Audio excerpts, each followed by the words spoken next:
अब तक आपने सुना कि दिव्या पिशाच बन चुकी है और उसने आयुष से अपनी 2 इच्छाएं जाहिर की। आयुष ने दिव्या को उसकी इच्छा अनुसार उसके माता पिता से मिलवाकर वापस लौट रहा है। अब सुनिए आगे। आयुष, तुम्हें मुझसे डर नहीं लगता? दिव्या ने आयुष के कंधों पर अपनी हथेलियां फेरते हुए पूछा। अपनों से कैसा डरना? आयुष का जवाब सुनते ही दिव्या ने कहा, यदि अपने वर्तमान ना होकर अतीत हो चुके हों तो फिर डरने का सवाल ही नहीं। आयुष ने मुस्कुराते हुए जवाब दिया। आयुष दिव्या के साथ बातें करता हुआ अपने घर आया ही था कि बाहर किसी के आने की आहट हुई। आयुष ने बाहर जाकर देखा तो सरपंच जी आते हुए दिखे। सरपंच जी दौड़ते हुए आयुष के पास आकर कहने लगे, बेटा, गांव में दहशत का माहौल है। गांव के कई लोगों को पिशाच पकड़कर ले गया है, तब से सब डरे हुए हैं। सरपंच की बातें सुनते ही आयुष ने कहा, सरपंच जी, आप निश्चित रहिए, मैं गांव वालों को कुछ नहीं होने दूंगा। आयुष ने सरपंच जी को समझाकर आगे चलने के लिए कदम बढ़ाया ही था कि गांव की एक विधवा महिला सोनी दौड़ते हुए आयुष का हाथ पकड़कर रोने लगी। बेटा, बेटा, मेरे बेटे बहू को भी पिशाच ले गया है। मेरा 15 दिन का मासूम पोता बिना माँ के बिलख बिलख के रो रहा है। तुम मेरे बेटे बहू को पिशाच के चंगुल से छुड़ा के ला दो। आयुष उन्हें भले ही तसल्ली देकर आगे निकल गया, लेकिन एक चीज उसे चुभ रही थी। घर के अंदर आते ही उसकी नजर दिव्या पे पड़ी। दिव्या के चेहरे का रंग बदलने लगा था, हाथ पैर पर छाले उभरने शुरू हो गए थे। दिव्या की ऐसी हालत देखकर आयुष बोला, दिव्या, तुम्हारे शरीर से बुरी आत्मा को निकालना बेहद जरूरी है। तुम्हारी हालत बिगड़ती जा रही है।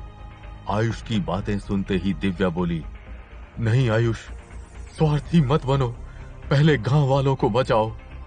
दिव्या की बातें सुनते ही आयुष एक क्षण के लिए खामोश हो गया, फिर बोला, दिव्या, अगर तुम अपने शरीर को ज्यादा दिनों तक सुरक्षित रखना चाहती हो तो तुम्हारे शरीर से बुरी आत्मा को दूर करना होगा।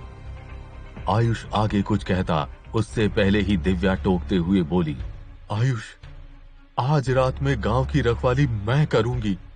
तुम्हें अपनी नकारात्मक शक्तियों से छुटकारा पाने के लिए साधना करनी है। अगर तुमने साधना नहीं की तो दोबारा पिशाचों से लड़ने लायक नहीं रह पाओगे, और तुम्हें गांव वालों को भी पिशाच से बचा के लाना है ना।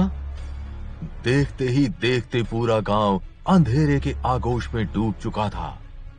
झिंगुरों की आवाजें और पत्तों की सरसराहट के सिवाय कुछ भी नहीं सुनाई दे रहा था। आयुष की शक्तियां बुरी शक्तियों के प्रभाव के कारण नष्ट हो गई थी। उसने अपनी शक्तियों को दोबारा प्राप्त करने के लिए भीतरी गुप्त कमरे में एक वेदी स्थापित किया, कलश रखा और सूखी लकड़ियां, अगरबत्तियां, धूप दीप आदि जलाकर साधना पर बैठ गया था। एक तरफ आयुष अपनी शक्तियों को दोबारा प्राप्त करने के लिए साधना पर बैठा था, तो दूसरी तरफ दिव्या गांव में गली गली घूमकर पहरेदारी कर रही थी, ताकि गांव में पिशाचों का तांडव ना होने पाए। आयुष लगातार मंत्रों का उच्चारण करता जा रहा था, तभी अचानक कमरे में एक जोरदार रोशनी उत्पन्न हुई और आयुष के भीतर जाकर समा गई। अब आयुष की नष्ट हुई शक्तियां वापस आ गई थी। वो मन ही मन ईश्वर को धन्यवाद दे रहा था, तभी अचानक उसकी आंखें बंद हो गईं और वो मूर्छित होकर गिर गया। आयुष, मुझे सुन पा रहे हो? ये आवाज जैसे ही आयुष को सुनाई दी, वो इधर उधर देखने लगा। मैं हूं बेटा, आचार्य वशिष्ठ, तुम्हारा दादा। आचार्य वशिष्ठ यानी अपने दादाजी को सामने देखकर आयुष दौड़कर उनके गले से लग गया। आयुष की आंखों से मानो आंसुओं की धारा फूट पड़ी थी। उसने चीखते हुए कहा, दादाजी, आपने मुझे बचाने के लिए अपनी कुर्बानी क्यों दी? बेटा, किसी ने कुर्बानी नहीं दी है, हम सभी अपने हिस्से का अभिनय कर रहे हैं। आचार्य वशिष्ठ की आवाज सुनते ही आयुष उनके कदमों में बैठ गया। दादा, दादा, हमें भी अपने साथ ले चलो।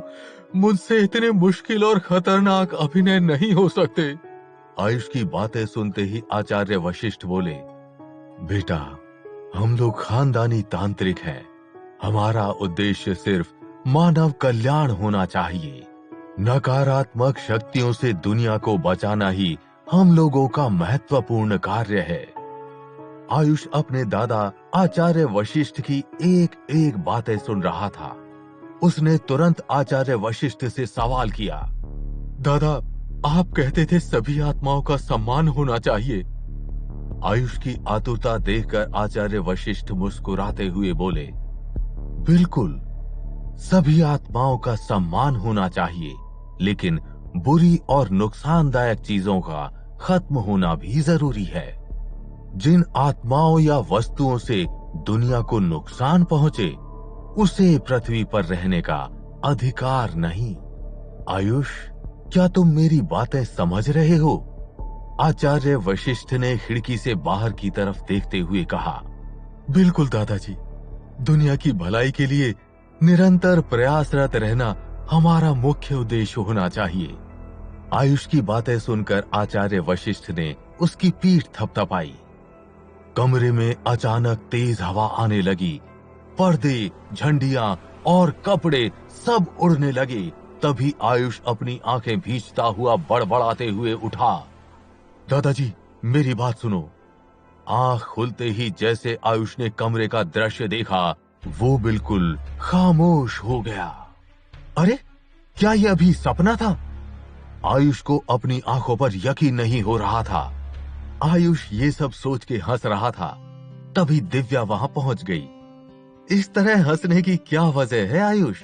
दिव्या ने आश्चर्य से पूछा।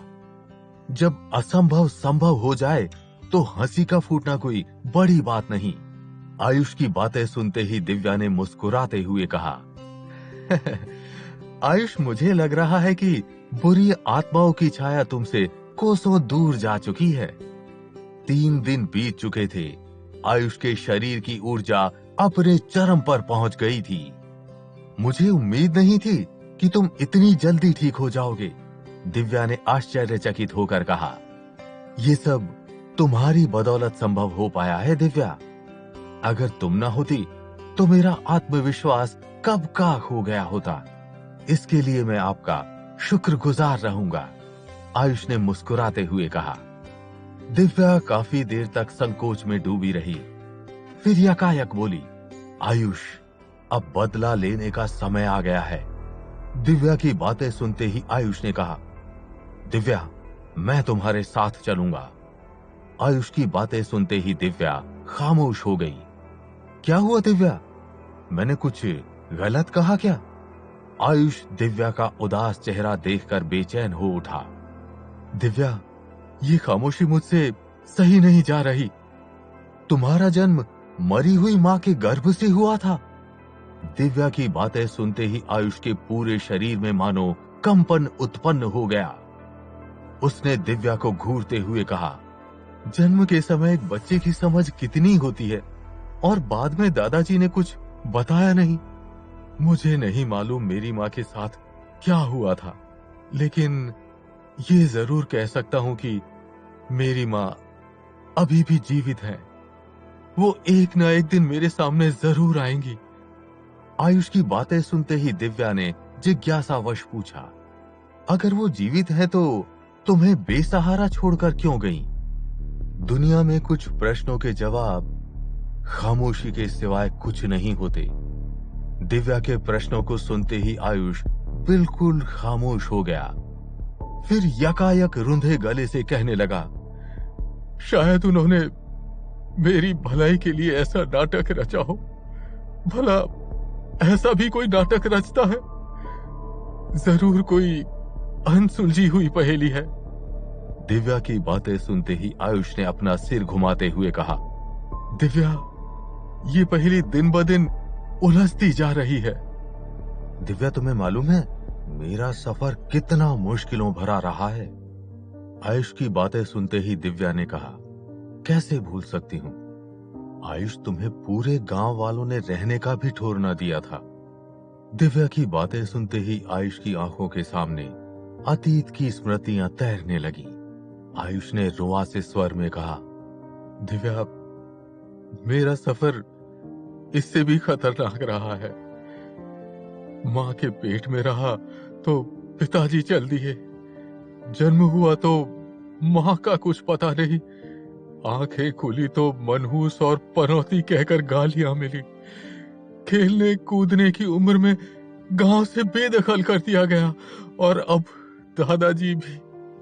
आयुष अपनी बातें समाप्त करता तब तक दिव्या उसके कंधों पर अपनी हथेलियां फेरते हुए बोली, आयुष, ये आकाश देख रहे हो, कितना घना अंधेरा है, लेकिन सुबह होते होते सब अंधेरा मिट जाएगा।